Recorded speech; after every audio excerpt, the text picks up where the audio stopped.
ഇന്നലെ നടന്ന Europa league ഫൈനലിൽ സ്പേഴ്സ് ചാമ്പ്യൻസായി. Tottenham Hotspurs versus Manchester United ആയിരുന്നു ഫൈനൽ ഉണ്ടായിരുന്നത്. ഇതാണ് മാൻ യുണൈറ്റഡിന് വേണ്ടി ഇറങ്ങിയ മെയിൻ 11. മാച്ചിലെ ആദ്യ ഗോൾ സ്കോർ ചെയ്തത് ബ്രണ്ടൻ ജോൺസൺ ആയിരുന്നു.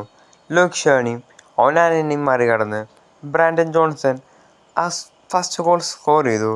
പിന്നിതാണ് ടോട്ടൻഹാം ഹോട്ട്സ്പേഴ്സിന് വേണ്ടി ഇറങ്ങിയ മെയിൻ 11. ടോട്ടനത്തിൻ്റെ മാനേജർ അവരെ കൊണ്ട് ട്രോഫി വിൻ ചെയ്യിപ്പിക്കാൻ പറഞ്ഞു.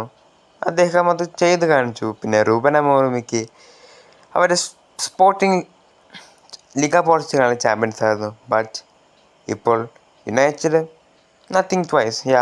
വികാരിയസിൻ്റെ നല്ല സേവുകളുണ്ടായിരുന്നു ഇന്നലെ മാച്ചിൽ. ബെൻഡമേൻ്റെ ഗോൾ ലൈൻ ക്ലിയറൻസ്. പിന്നെ ഈ ചാനൽ വീഡിയോസ് ആദ്യമായി കാണുന്നവർ ഇഷ്ടപ്പെട്ടാൽ ലൈക്ക് ചെയ്യുക, ഷെയർ ചെയ്യുക, സബ്സ്ക്രൈബ് ചെയ്യുക. അപ്പോൾ അത്രയുള്ളൂ. Thanks for watching.